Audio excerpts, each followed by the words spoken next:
Hello dear students, welcome. प्यारे बच्चों, आप सभी का स्वागत है आज के बेहतरीन सेशन में। मैं सुमित गोयल आप सभी का आज के इस शानदार सेशन में हार्दिक स्वागत करता हूं। प्यारे बच्चों, जैसा कि आप लोग जानते हैं, एसएससी सीजीएल 2025, सीएचएसएल 2025 इन सब एग्जाम्स के लिए हम आपके लिए कंटिन्यू सीजीएल 2024 के कंप्लीट पेपर जो रीजनिंग के हुए हैं, एक से एक शानदार शिफ्ट, शानदार पेपर, इनका हम कंप्लीट सॉल्यूशन कर रहे हैं। तो प्यारे बच्चों, उसी कड़ी में आगे चलते हुए आज पीवाईक्यू क्वेश्चन की सीरीज में आज हम पेपर लेकर आए हैं 13 सितंबर 2024 शिफ्ट नंबर 1। प्यारे बच्चों, एसएससी के एग्जाम में चाहे आपका टारगेट सीजीएल हो, चाहे आपका टारगेट सीपीओ हो, चाहे आपका target combined high secondary level हो, एक बात तो बड़ी ही जरूरी है कि आप प्रीवियस ईयर क्वेश्चन पर अभ्यास किए बिना एग्जैक्ट कंटिन्यू लेवल को ट्रेस नहीं कर सकते। तो अगर हम चाहते हैं कि आने वाले एग्जाम में सफलताएं हमें मिलें, हम अपना रीजनिंग का 100% स्कोर कर पाएं, तो जरूरी है कि सभी पीवाईक्यूज को डिटेल में सॉल्व करें, एक एक क्वेश्चन पे एनालिसिस करें। प्यारे बच्चों, आइए इस कड़ी में आज का एक बेहतरीन पेपर, और ये एक एक क्वेश्चन जो आपके सामने है, आपने इस क्वेश्चन को मेरे साथ साथ खुद से सॉल्व करना है। जब तक आप इन पर सेल्फ अटेम्प्ट नहीं करते, तब तक आपकी तैयारी कंप्लीट नहीं मानी जाती। हालांकि मैं तो आपको एक एक क्वेश्चन का सॉल्यूशन करवाऊंगा, लेकिन साथ साथ में अगर ये क्लास आप यूट्यूब पर देख रहे हैं तो वीडियो को पॉज करके भी अपने क्वेश्चन का पहले सॉल्यूशन कीजिए, फिर हमारे आंसर से मैच कर लीजिए। सिंपल। आइए, दी गई इक्वेशन को ठीक करने के लिए कौन कौन सी दो संख्याओं, अंकों को नहीं, आपस में चेंज किया जाए कि इक्वेशन ठीक बन जाए।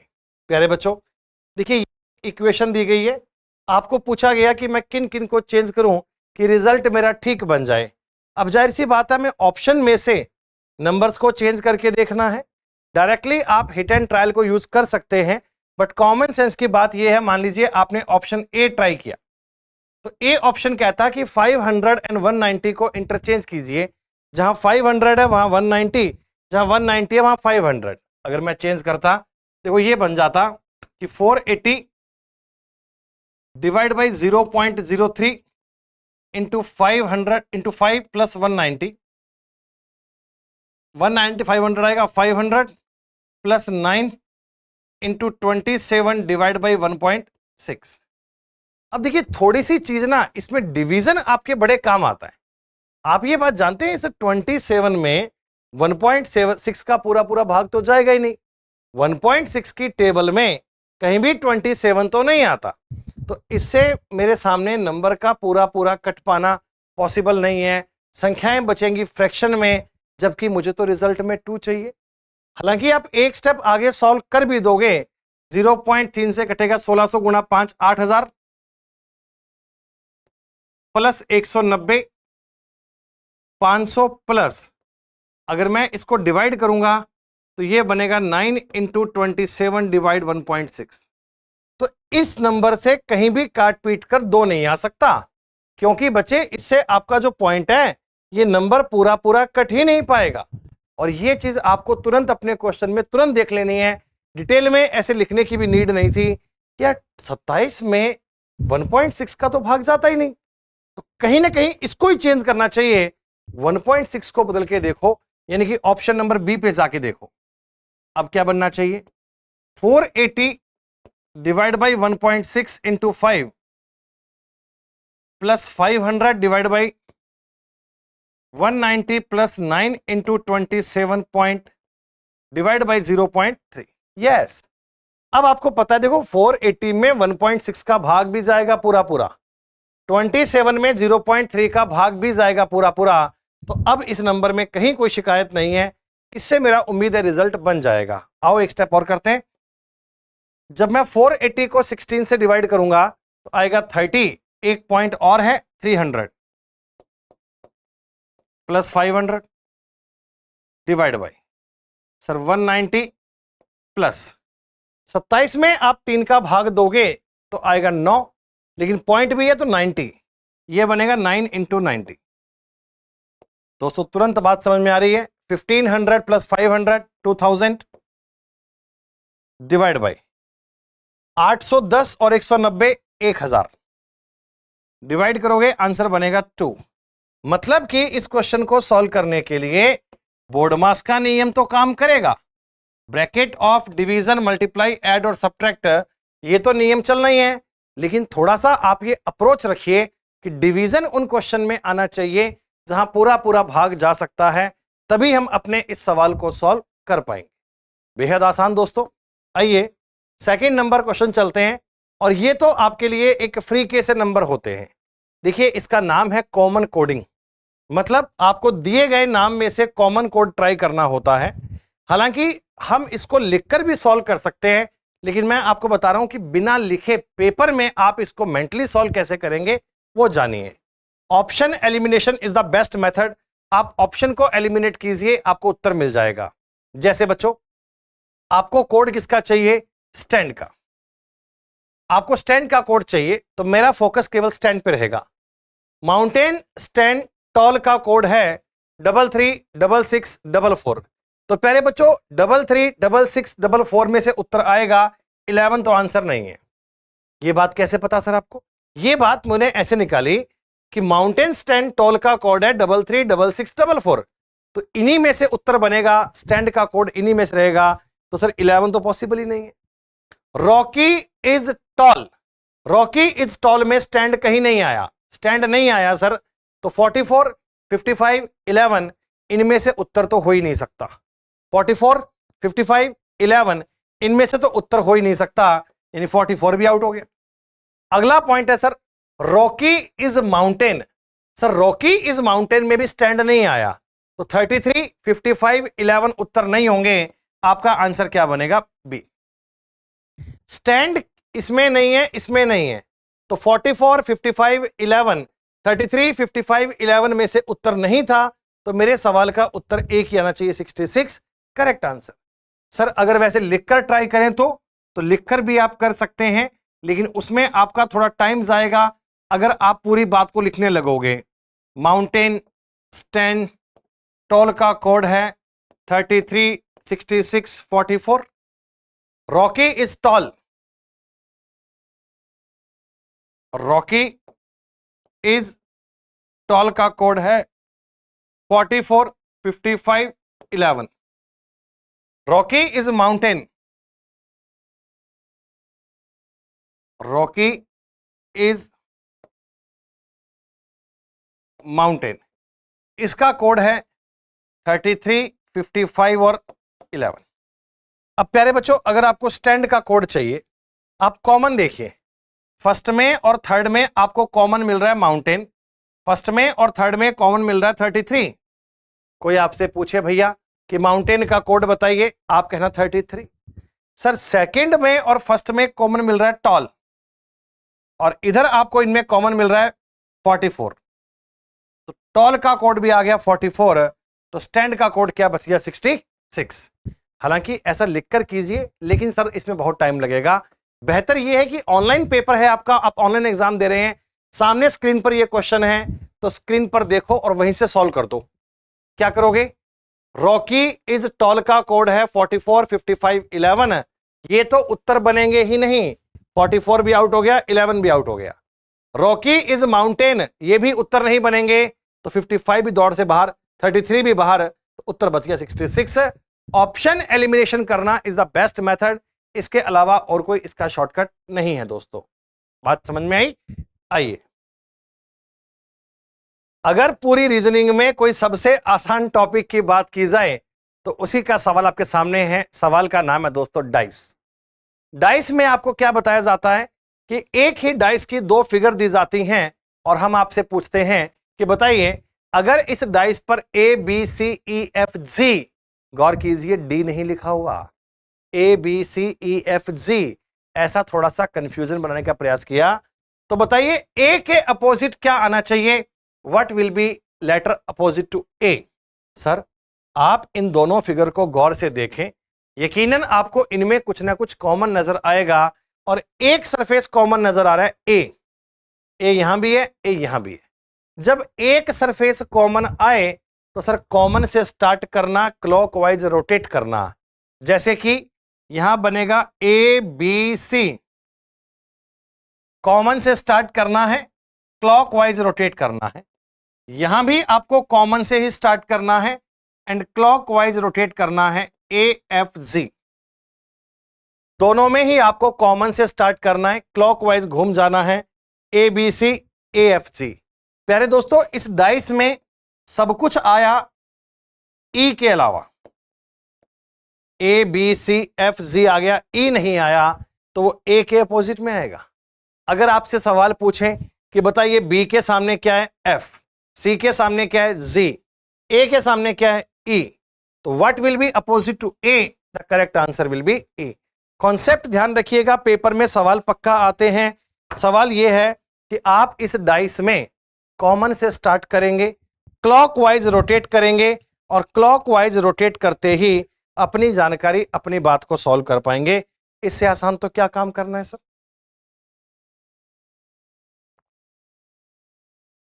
सीजीएल 2024 के लगभग हर शिफ्ट में एक क्वेश्चन दिया गया था वर्ड अरेंजमेंट का, और मुझे लगा दुनिया में वर्ड अरेंजमेंट के सवाल तो कोई बच्चा कर लेगा।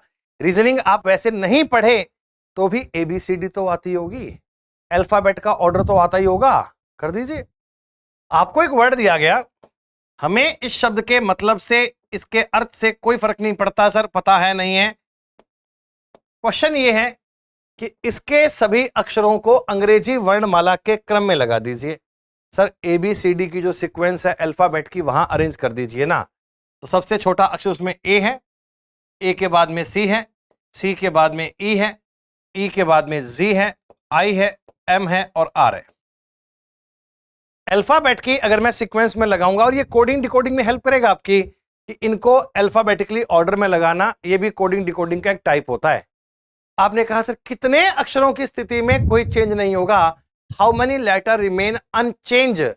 सर जी भी चेंज है, आर भी चेंज है, आई भी चेंज है, एम भी चेंज है, ए भी चेंज है, सी भी चेंज है, ई भी चेंज है। एग्जैक्टली सेम पोजीशन पे कोई भी नहीं है sir. The correct answer will be शून्य, यानी कि 0। Option number B is the correct answer.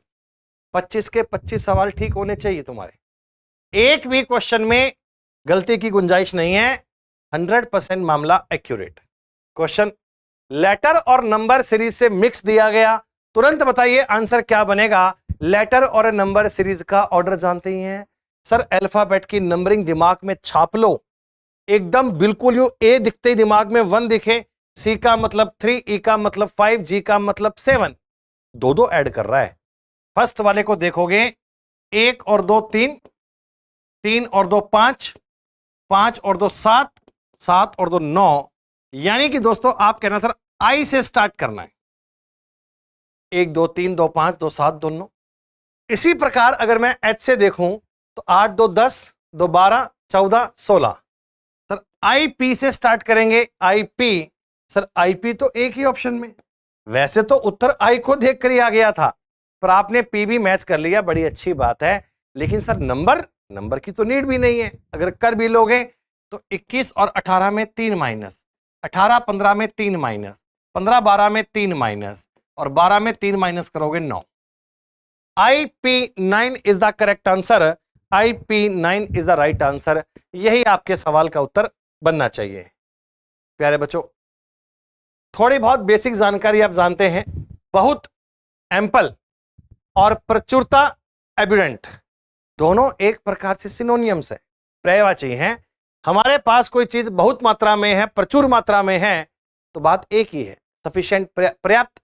और इसी प्रकार मैंने कहा पर्याप्त यानी जिससे अपना काम चल जाए वो, तो किसके इक्वल है? अल्प, ये तो कम हो गया, अपर्याप्त ये तो अपोजिट हो गया, सम्मानित नहीं सर, ज्यादा अच्छा ऑप्शन रहेगा कंसिडरेबल। यानी कि जिस प्रकार एम्पल और एम्पिडेंट एक दूसरे के सिनोनियम है, इनका मीनिंग सेम है, इनका अर्थ सेम है, सेम उसी प्रकार में पर्याप्त का जो अर्थ सेम होना चाहिए वो होना चाहिए यथेष्ट, या बोलिए कंसिडरेबल, जिसको आप कंसिडर कर सकते हैं, जिससे अपना काम चल सकता है। तो सफिशिएंट एक वर्ड है, सफिशिएंट, तो सफिशिएंट का ये सिनोनियम है सब्सटेंट, और इसी का है कंसिडरेबल। दोनों का अर्थ सेम है, मीनिंग सेम है, शब्द अलग है, बट कंक्लूजन आपका सेम है, दैट इज द पॉइंट। तो ये एक टॉपिक है, इसका नाम है एनालॉगी, सादृश्यता, समानता, दिखने में एक जैसा। इसमें अगर ऊपर सिनोनियम दिया है, आगे सिनोनियम देखना है, एंटोनियम दिया है तो एंटोनियम देखना है। दोनों तरह में बात आपको सेम ट्राई करनी है, कोई नई बात नहीं है दोस्तों, आसान।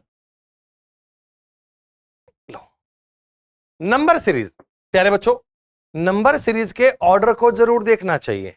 और इसमें अच्छी बात क्या है, अच्छी तो क्या है, मुश्किल बात है ये तो, कि आपको दो ही नंबर दिए हैं स्टार्टिंग में, दो दिए हैं लास्ट में, हमें यहीं से नंबर बनाना है।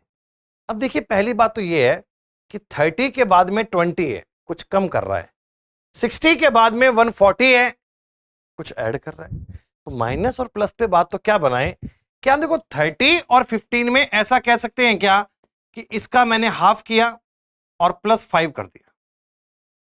ये मल्टीप्लाई करना आधे से, आधे से, एक से, डेढ़ से, दो से, ये बहुत काम आता है, बहुत बार रिपीट होता है। आप जब सारे PYQs पढ़ेंगे ना, आप एक लिमिटेड लॉजिक पे पहुंच पाएंगे कि सर यही बातें बार बार काम आती हैं। इन्हीं को जान लीजिए, पढ़ लीजिए, समझ लीजिए, जिंदगी आसान हो जाएगी सर। सर इसी प्रकार आपने देखा 60 और 140 में मल्टीप्लाई बाई 2 एंड प्लस 2 है। 60 एंड 140 में मल्टीप्लाई 2 एंड प्लस 20, प्लस 20। 60 गुणा 2 120 और 20 140। तो कहीं ना कहीं सर बात को समझिए, बीच के नंबर दो गायब हैं, सीरीज में दिख रहा है आधा और 2, यहां पे होना चाहिए मल्टीप्लाई 1, यहां पे होना चाहिए मल्टीप्लाई 1.5। अगर एक सीरीज का प्रॉपर पैटर्न है तो 0.5, 1, 1.5, 2 होना चाहिए। सर प्लस 5 कर रहे हैं, अब आगे भी प्लस ही दिख रहा है मुझे तो 20 इंटू 1 किया और प्लस 10 करके देखो 30 आ रहा है। 30 इंटू 1.5 करेंगे 45, 45 और 15 60। यस, ऑर्डर बनना चाहिए सर 0.5, 1, 1.5, 2 और मल्टीप्लाई कर रहे हैं आधा, 1, 1.5, 2, जोड़ रहे हैं कितना 5, 10, 15, 20। यानी कायदे में अगर देखा जाए तो सवाल का उत्तर बनेगा 30। एकदम स्ट्रेट लॉजिक है। नंबर सीरीज में आप नंबर की रेंज को देख के डिसाइड किया करें कि प्लस माइनस मल्टीप्लाई और डिवीजन किस प्रकार के नंबर होने चाहिए, क्या जानकारी बननी चाहिए। प्यारे बच्चों, one of the favourite topic of SSC nowadays, figure series, आकृतियों पर आधारित श्रृंखला। दो प्रकार के सवाल इसमें आते ही आते हैं। आप जब भी कोई सवाल देखें एग्जाम में तो पहली अप्रोच, पहला दिमाग, पहला प्रयास कहां जाएगा? सर आपको पहले यह सोचना है कि मैं कॉन्जिक्यूटिव देखता हूं, कोई सीरीज बन रही है। जैसे फर्स्ट में ए था, नीचे लिख दिया एल, नीचे लिखा ही नहीं आपने तो, अरे ये क्या बात हुई? तो तुरंत जान लीजिए सर 1 से 2 का पैटर्न 3 से 4 का चेक करो। अगर 1 से 2 का 3 से 4 का पैटर्न सेम है तो याद रखना बच्चों 2 से 3 का 4 से 5 का सेम होगा। जैसे कि मैं आपको समझाने के लिए काम कर रहा हूं, मैंने इस क्वेश्चन को 2-2 के ब्रेक में तोड़ दिया ऐसे। आप समझिए 1, 2, 3, 4, 5, नंबर 5 मिसिंग है। 1 से 2 का पैटर्न देखो कहीं सेम है क्या? सर देखो इसमें ए नीचे आया, इसमें यू भी जस्ट नीचे आ गया। हाँ सर, बी देखो राइट में खिसक गया, इसका एम राइट में खिसक गया। यस, एल ऊपर चला गया सर, इसका ए ऊपर चला गया, इसका यू अगली बार नीचे हो गया सर, इसका बी अगली बार नीचे हो गया। तो सर देख पा रहा हूं जो काम 1 से 2 में हुआ है, जैसा चेंज 1 से 2 में हुआ है ना, सेम टू सेम चेंज आपको 3 से 4 में दिख रहा है। तो आपको चिंता करने की कोई नीड नहीं है। 2 और 3 को सेम कर दीजिए, 4 और 5 को सेम कर दीजिए, उत्तर आ जाएगा। जो काम 2 से 3 में करना है ना, एग्जैक्टली सेम 4 से 5 में छाप दीजिए। दुनिया की ताकत कोई रोक नहीं सकती। सर आपने कहा सर ये एल इस कोने पे आया, देखो यू मान लो इस एल और यू को आपस में इंटरचेंज कर दिया, तो आप भी ए बी को कर दीजिए, यहां बी आएगा यहां ए आएगा। 2 से 3 में ये कोने कोने वाले आपस में इंटरचेंज हो गए, तो बी ए वाला उत्तर बनेगा। ऑप्शन बी और सी तो देखते गोली मार दी अपन ने। सर बीच में कैसा चेंज है? देखिए ये ए बी सेंटर में आ गए, यू एम अब की बार सेंटर में आएगा, यू एम सेंटर में आएगा। सर ए ऑप्शन में तो है, इसमें नहीं है, खत्म। ऑप्शन एलिमिनेशन यूज कीजिए। कॉन्सेप्ट क्या है, 1 2 3 4 अगर सेम चल रहे हैं तो 2 3 4 5 भी सेम चलेंगे। दो दो के पेयर में कहानी बनानी है और कहानी को देखते ही उत्तर आ जाएगा, एकदम आसान कड़ी में दोस्तों। इस टॉपिक का नाम होता है बच्चों ऑड वन आउट। इस टॉपिक को बोलते हैं अपन ऑड वन आउट, और ऑड वन आउट का मतलब होता है विजातीय छांटना। 4 अक्षरों के समूह दिए गए, इनमें से 3 किसी प्रकार से सेम है, एक उनमें से अलग है, अलग को चेंज करना है। हम इस टॉपिक का नाम क्लासिफिकेशन भी कहते हैं, वर्गीकरण। बच्चों 4 में से 3 चीजें एक जैसी हैं और एक उनमें से अलग है, उस अलग का चयन कर दीजिए। सर 12 और 11 में 1 माइनस, 11 और 6 में 5 माइनस, 25 और 24 में 1 माइनस और ये 4 माइनस, 1 माइनस और 4 माइनस। बच्चों यहां भी देखा जाए तो 1 माइनस और 4 माइनस, तो निस्संदेह उत्तर ए बनेगा। बाकी सब में डिफरेंस है 1 4 1 4 1 4, फर्स्ट वाले में 1 5 का। और ये बात आप ट्रेस कैसे कर पाओगे, अल्फाबेट की नंबरिंग। रीजनिंग में कुछ तो बातें पढ़ने वाली हैं, उनमें एक इंपॉर्टेंट बात है अल्फाबेट की नंबरिंग, और होना तो आपको लेफ्ट और राइट से, बोथ साइड से चाहिए, पर लेफ्ट साइड से तो मतलब मैंडेटरी है हर हाल में करना, अल्फाबेट की नंबरिंग को याद करना बच्चों। This is also question of analogy. Hindi में हम बोलते हैं सादृश्यता। प्यारे बच्चों जो जानकारी आपको दी गई, 3 और 25 में एक रिलेशन है, 4 और 62 में एक रिलेशन है, ऐसा ही रिलेशन कहां मिल रहा है।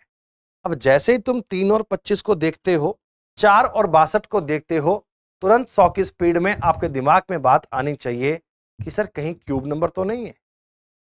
रीजनिंग और मैथ्स के लिए वर्ग संख्याएं, घन संख्याएं, स्क्वायर नंबर, क्यूब नंबर दिमाग में छपे होने चाहिए।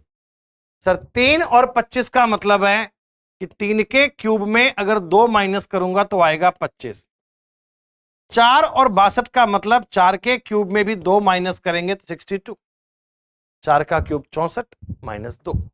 तो सर 9 का क्यूब होता है 729, वहां पे आपने 2 ऐड किया हुआ है। सर मेरी एनालॉजी चलती है क्यूब में से 2 माइनस करना, तो ऐड करने का कोई मतलब नहीं है सर। 5 का क्यूब 125, हाँ 2 घटाएंगे 123।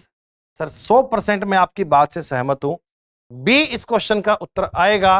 बाकी किसी में लॉजिक काम नहीं कर रहा, बाकी सब में क्यूब में 2 ऐड कर रहा है, क्यूब में 2 ऐड कर रहा है। समानता का मतलब होता है जैसा काम यहां किया वैसा ही काम करना है। ऊपर आपने 2 माइनस किया है तो 2 माइनस ही करना है, आप प्लस नहीं कर सकते। आसान। 11 ये बच्चों वैसा ही है, 4 में से 3 बातें सेम है और एक उनमें से अलग है, अलग बात का चयन कीजिए, यानी कि वही कहानी क्लासिफिकेशन। और मैंने आपको अभी अभी बताया पिछले क्वेश्चन में क्लासिफिकेशन का मतलब क्या है बच्चों। सर 4 में से 3 बातें सेम होनी चाहिए, 3 बातों में सिमिलरिटी बननी चाहिए, चौथा पॉइंट अलग अपने आप बन जाएगा। जैसे मैं देखता हूं ना, स्टार्टिंग के 2 नंबर छोटे हैं, लास्ट नंबर बड़ा है, तो इन पे कुछ गुणा करके देखें। जैसे 31 गुणा 5 करेंगे सर तो बन रहा है 155। 160 तक जाने के लिए 5 और ऐड किया, यानी कि इन दोनों का मल्टीप्लाई कीजिए प्लस 5 कीजिए। यहां देखो 21 गुणा 4 किया 84, प्लस 5 किया 89। हाँ बच्चों इन दोनों में मेरे को सिमिलरिटी मिल रही है और यहां भी तो मिल रही है। 13 गुणा 8 104, प्लस 5 किया 109। हाँ हाँ हाँ, तीनों में ही गुणा करके उसके बाद 5 5 ऐड कर रहा है, तो 27 का अगर 9 से गुणा करेंगे तो एग्जैक्टली सर 243 बन रहा है। इसका मतलब यहां पे तो आप ऐड करना भूल गए। 3 जगह पे समानता है, चौथा पॉइंट अलग है, तो बाकी तीनों में तो लॉजिक सेम था, चौथे वाले में जानकारी नहीं दी गई, so that will be your correct answer, that will be your right answer. जानकारी बेहद सिंपल। जब भी चार जो में से एक को अलग करना हो तो फोकस इसी बात पे रखना कि तीन बातें सेम होंगी ही होंगी। हमारा काम है उस सिमिलरिटी को खोजना, वही तुम्हारा उत्तर बन जाएगा।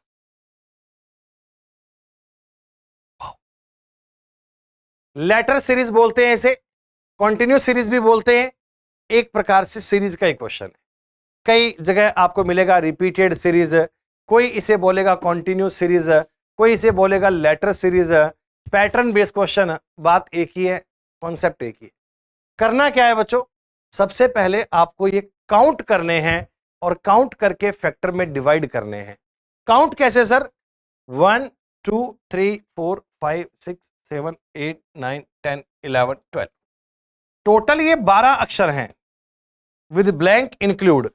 अब 12 को देखो आप दो प्रकार से तोड़ सकते हो सर, 3 3 के 4 करके देखें या 4 4 के 3 करके देखें। अगर मैं 3 3 के 4 करके देखता हूं एक बार,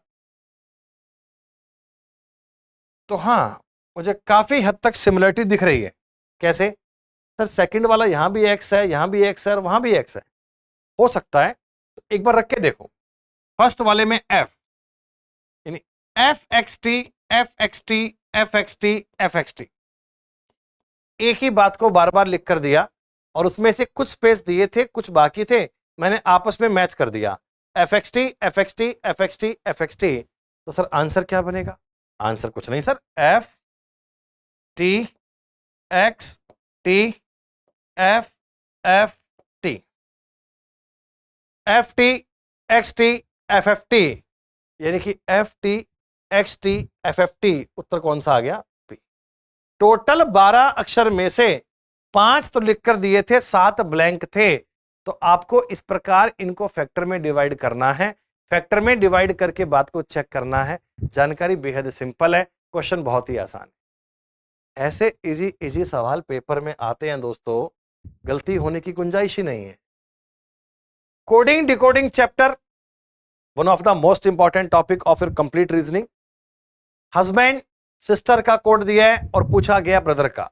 यकीनन अल्फाबेट की नंबरिंग याद होनी चाहिए और कोई ना कोई रिलेशन इनमें बनेगा। एक बार आप साथ साथ में खुद से भी ट्राई करना।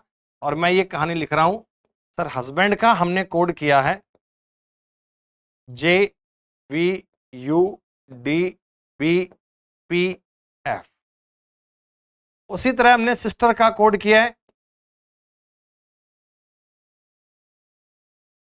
UJUVFT। अगर आप इनकी सीक्वेंस देखें, 8 और 2 10, 21 और 1 22, 19 और 2 21, 2 और 2 4, 1 2 2। सर कहीं कहीं पे तो आपको दिख रहा है 2+, कहीं कहीं पे दिख रहा है 1+, लेकिन ये ऑल्टरनेट भी नहीं है। ऑल्टरनेट ये होता 2 1 2 1 2 1 2 1, ऐसा भी नहीं है। यहां भी देखिए +2 +1 +2 +2 +1 +2। तो मुद्दे की बात ये हुई सर, कहीं कहीं पर तो 2 ऐड कर रहा है, कहीं कहीं पे 1। अगर मैं देखना चाहूं कि लॉजिक क्या है, तो आप ये जानिए दोस्तों, जहां भी आपके सामने वॉवल है यानी कि स्वर है, उसमें तो हमने 1 ऐड किया है। जहां भी आपके सामने कॉन्सोनेंट है यानी कि व्यंजन है, वहां पे हमने 2 ऐड किया है। स्वर में तो 1 ऐड किया है और व्यंजन में आपने 2 ऐड किया है। नाउ हमें नेक्स्ट पॉइंट को ट्राई करना है, उसका नाम है ब्रदर, BROTHER। अगर सेम कंसेप्ट में लगाऊं कि वॉवल में तो ऐड करूंगा 1, कॉन्सोनेंट में ऐड करूंगा 2, उत्तर मिल जाएगा। तो B में 2 ऐड करेंगे D, R में 2 ऐड करेंगे T, O में 1 ऐड करेंगे P, सॉरी O में 1 ऐड करेंगे P। DTP से स्टार्ट होगा। इतना देखते ही आंसर बन चुका है, इतनी बात देखते ही आंसर बन चुका है, कंफर्म आंसर यही है। अब बाकी और चेक कर लीजिए, तसल्ली करनी है आपको मन में अपने। तो 20 और 2 22, 8 और 2 10, 5 और 1 6, 18 और 2 20। उत्तर DTP VJFT, क्वेश्चन का उत्तर बनेगा B। बी के अलावा किसी और बात पे आपको दिमाग लगाने की आवश्यकता नहीं है। तुरंत आप इसे सॉल्व कर पाएंगे, तुरंत आप इसे बना पाएंगे। बेहद आसान पॉइंट है दोस्तों। 14 नंबर क्वेश्चन भी बोर्ड मास पे डिपेंड करता है। आपके सामने कुछ सिंबल दिए गए हैं, एक इक्वेशन दी गई है, और सबसे पहले ऊपर ये दिया गया कि if plus and minus are interchanged, multiply and division are interchange, sorry plus and minus are interchange, plus की जगह माइनस कर दीजिए, माइनस के प्लस कर दीजिए, और मल्टीप्लाई और डिवीजन को भी चेंज कर दीजिए, तो इक्वेशन का रिजल्ट क्या बनेगा? पहले साइन चेंज करो, फिर बात करेंगे। 315 divide by 15 plus 93 minus 16 into 7। बच्चों अभी तक मैंने अपने मन से कोई चेंज नहीं किया। आपने कहा था कि प्लस और माइनस को चेंज कर दीजिए, मल्टीप्लाई और डिवाइड को चेंज कर दीजिए, हमने कर दिया, डन। अब सर जी इसके बाद हमें बोर्ड मास का नियम तो लगाना ही है। जहां मैथमेटिकल इक्वेशन आएंगी, सारे साइन आएंगे, तो ये बात अंडरस्टूड है कि बोर्ड मास का नियम काम करेगा। सर डी का मतलब डिवीजन, यानी कि 21, 16 गुणा 7 112, ये लो सर। तो प्लस में चल रहा है 114 minus 112, correct answer will B 2। Calculation की प्रैक्टिस हमारी तेज होनी चाहिए, आप चीजों को जान पाए, पढ़ पाए, ये काम जरूर कीजिए। तो जानकारियां वेरीफाई करना इतना आसान टास्क है सर? लो बताओ। ये है दोस्तों एक बेहतरीन क्वेश्चन, हर पेपर में इसके सवाल मिलते हैं। टॉपिक का नाम है कोडेड रिलेशनशिप, यानी कि सांकेतिक संबंधता। एक निश्चित कोड भाषा में, कोडिंग लैंग्वेज में, x प्लस वाई का मतलब है एक्स वाई के फादर हैं, एक्स वाई के पिता हैं। x माइनस वाई का मतलब है एक्स वाई का भाई है। x मल्टीप्लाई वाई का मतलब है एक्स वाई की बहन है। x डिवाइड बाई वाई का मतलब है एक्स वाई की पत्नी है। तो आपको ये इक्वेशन दी गई, d का h से संबंध बताना। सर एक एक लाइन सुनिए।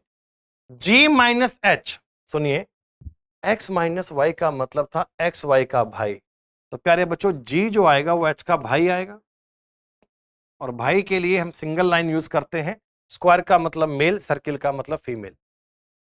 f प्लस जी, बच्चों f प्लस जी का मतलब f g के पापा हैं, f g के पापा हैं।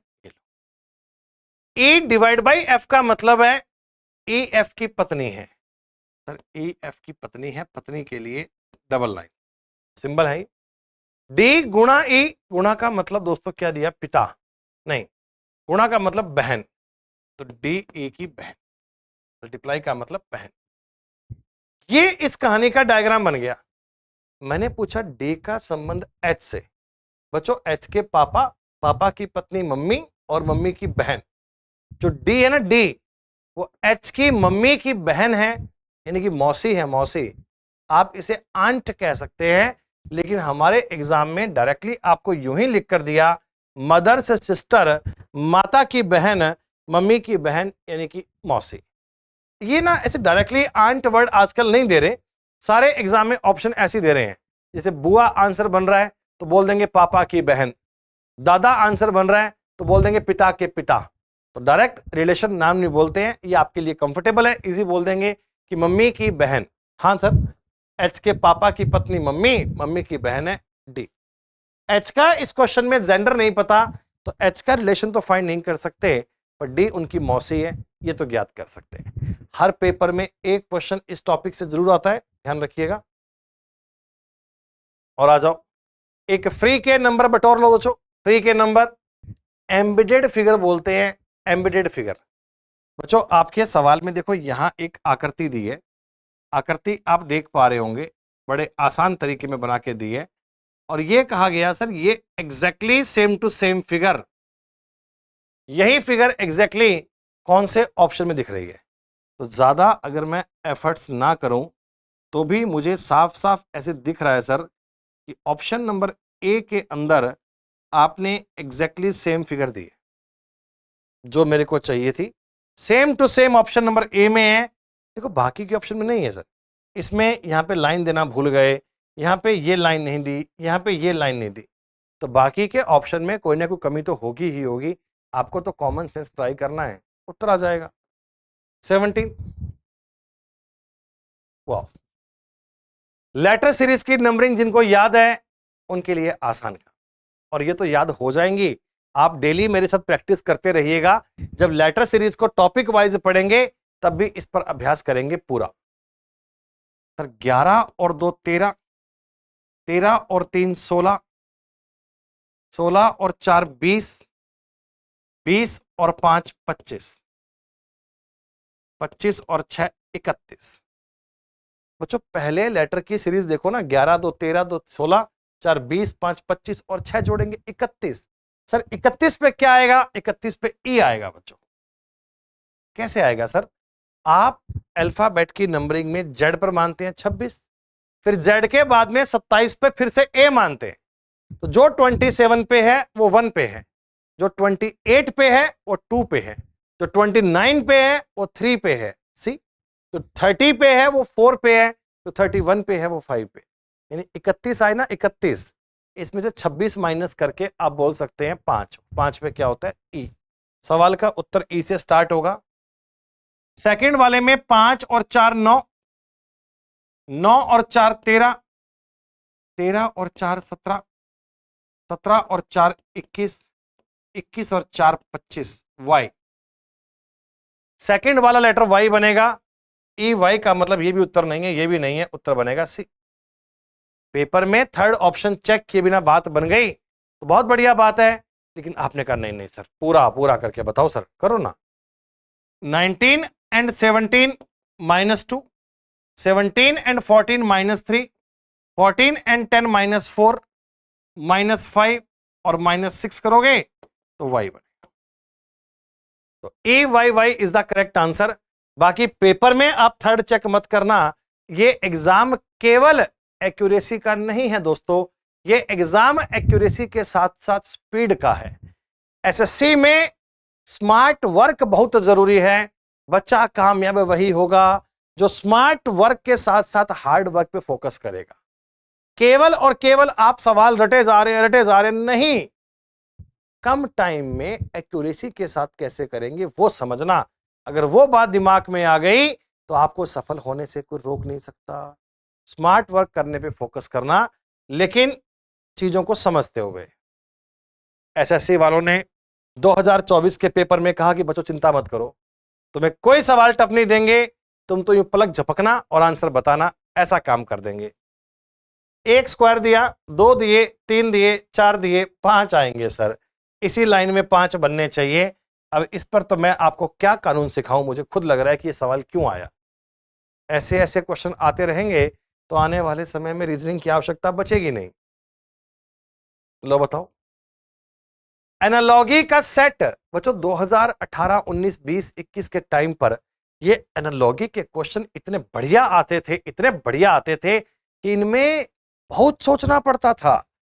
इतने गजब गजब के लॉजिक आते थे कि मतलब एक एक सवाल पे 2-2 मिनट लग जाया करते थे।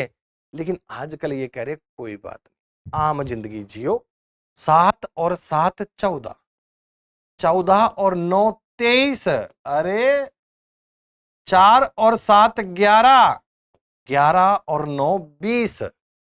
अरे वाह सर, आपने कहा 7 में तो 8 जोड़ दिया, यहीं पे आपने नियम खराब कर दिया मेरा। 15 में आपने कहा 15 जोड़ दिया। अरे नहीं गुरुजी, कैसी बात कर रहे हो। Answer C 5 12 21। सर पहले आपने प्लस किया 7, बाद में आपने किया 9। The correct option option number C, ये आपके सवाल का उत्तर बनना चाहिए। ठीक, उनको भेजना यार राम सूरत को। नेक्स्ट, एक पेपर को आपने फोल्ड किया नीचे की तरफ, फिर आपने फोल्ड किया इधर की तरफ, मिरर इमेज, वाटर इमेज। जैसे उसमें कॉन्सेप्ट थे वही था, पेपर फोल्डिंग कटिंग का सवाल है। जैसे जैसे कागज को फोल्ड किया वैसे वैसे ओपन करना है।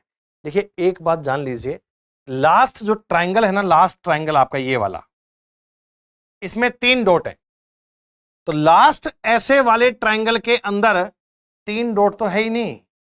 लास्ट ऐसे ट्राइंगल में 3 डॉट बन रहे हैं, 3 डॉट तो यहां बन ही नहीं रहे सर, और यहां भी नहीं बन रहे। तो जो ये कहानी है ये सेम ओपन किससे बनेगी, बी जैसे। जब मैं इसे ऊपर खोलूंगा तो यहां डॉट बनेगा, दो यहां बनेंगे, यहां बनेगा, यहां बनेगा। तो जो कहानी बननी चाहिए वो same to same option B के रिगार्ड बननी चाहिए। मेजर फिगर में कोई चेंज नहीं होगा, इस बात का ध्यान रखिएगा। रिपीटेड सीरीज का सवाल एक और आ गया। रिपीटेड सीरीज बच्चों बड़े काम की चीज है। एक और सवाल दिया गया रिपीटेड सीरीज का, चेक कीजिए बहुत ध्यान से। सबसे पहले आप इन्हें काउंट करना।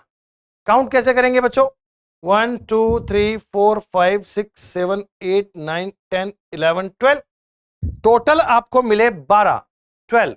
तो 12 का मतलब 3 3 के 4 पार्ट करके देखे। जब तक ब्रेक नहीं करोगे काम चल नहीं पाएगा सर। मैं इसको ब्रेक करूंगा कुछ ऐसा। अब देखिए ना, पहला अक्षर डी डी डी, तो यहां भी डी आएगा। दूसरा अक्षर यहां लिखा हुआ है एफ, तो सब में एफ लिख दो आप, ये लो। तो D F F D F F D F F D F F. Blank में क्या लिखा मैंने, F F D F F. सवाल का उत्तर बनेगा F F D F F, option number D. 21 number question भी लेटर सीरीज पर बेस्ड था। एक आसान, सिंपल और बेहतरीन क्वेश्चन। 22 पे आई। मैंने अभी बात की थी कि एनालॉगी के सेट वाले क्वेश्चन में टिपिकल नियम देने आपने बंद कर दिए। बीच का नंबर बहुत बड़ा है, साइड के नंबर छोटे हैं, बीच की संख्या उनसे बनाई जाएगी। तो बनाने के लिए कुछ मल्टीप्लाई जैसी बात करके तो देखो, क्या पता कोई लॉजिक बन ही जाए। आपने कहा सर ट्राई कर लेते हैं। अगर मैं 27 का 3 से मल्टीप्लाई करता हूं तो आता है 81। हाँ सर, और 81 को अगर कोई 5 से मल्टीप्लाई कर दे तो 405 बनेगा। बीच का नंबर 5 से गुणा किया गया। सर 23 इंटू 6 कितना होता है, आप कहिएगा सर 138, और 138 का कोई 5 से गुणा कर दे तो 690 बनेगा। एग्जैक्टली दोनों पे कहानी सेम है सर। ए और सी का मल्टीप्लाई किया 5 से और बाद में बी बन गया, नंबर 20 का बन गया। अब ऑप्शन को देखकर ना सॉल्व भी नहीं करना, डी टिक कर लेना। 20 का नंबर जो है ना वो 5 का मल्टीपल होना चाहिए। गुणा 5 तो करना ही पड़ेगा ना बच्चों। 20 का नंबर 5 का मल्टीपल, सर ये तो है नहीं, ये तो है नहीं, यही है। और तसल्ली करवाऊं, 24 का 5 से गुणा किया 120, और 120 का 5 से गुणा किया 600। 600 इज द करेक्ट आंसर। 600 हमारे सवाल का उत्तर बनना चाहिए, ना कोई डाउट ना कोई समस्या। लो बताओ क्या उत्तर बनेगा मिरर इमेज का। सर मिरर इमेज का मतलब होता है आकृति को लेफ्ट राइट में चेंज करना है। टॉप एंड बॉटम में कोई चेंज नहीं होगा, सिर्फ और सिर्फ लेफ्ट और राइट को ही चेंज करना है, और कोई चेंज नहीं करना है सर। ये लाइन देख रहे हो, स्क्वायर एकदम राइट साइड में है, बीच में एक सर्किल है, और लाइन जो जा रही थी वो यूं जाएगी। अब लाइन जो राइट में जा रही थी अब यूं जाएगी नीचे। तो ऐसी लाइन यहां तो है ही नहीं, यहां है, यहां भी नहीं। सर ये स्क्वायर ऊपर था, साइड में नहीं आ सकता, ऊपर की फिगर ऊपर रहेगी। टॉप एंड बॉटम को तो चेंज करना ही नहीं है, लेफ्ट और राइट को चेंज करना है। सवाल सॉल्व होगा मिरर इमेज। मिरर इमेज का मतलब लेफ्ट राइट को चेंज, टॉप बॉटम को सेम रखिए। तुच्छ और प्रासंगिक उपहास एक दूसरे के अपोजिट है। तुच्छ मतलब छोटा कम, प्रासंगिक मतलब हाँ जो उचित है। उपहास और प्रोत्साहित करना, एनकरेज करना एंटोनियम्स हैं, एक दूसरे के अपोजिट है। उपहास किसी की हंसी उड़ाना, मजाक उड़ाना, बाकी सब उसी के सिनोनियम है, तिरस्कार, घृणा, मजाक। प्रोत्साहित करना आपका आंसर बनेगा। दोनों शब्द हैं अपोजिट, विलोम शब्द। और ये प्यारे बच्चों इस पेपर का आखिरी क्वेश्चन, जहां पे आपको कहा गया नंबर ऑफ ट्रायंगल काउंट कीजिए। आप 1 मिनट का समय लीजिए, कॉमन सेंस से काउंट कीजिए कितने ट्रायंगल होने चाहिए। ऑप्शन बड़ा आसान है, कहानी बहुत सिंपल है।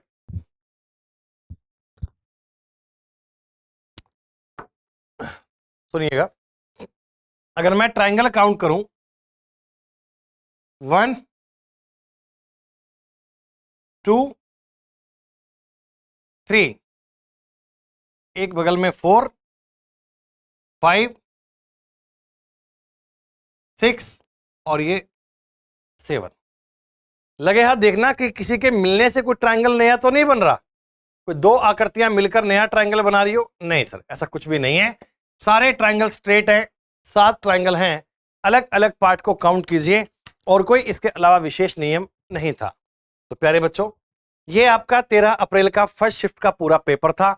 एक एक जानकारी हमने पढ़ी डिटेल में। उम्मीद करता हूं सारी बातें आपको समझ में आई होंगी, और अगर आपको सब पूरा पेपर समझ में आया तो कमेंट सेक्शन में बताइएगा जरूर। धन्यवाद। मिलते हैं बच्चों अगली क्लास में। धन्यवाद, शुक्रिया। जय हिंद, जय भारत।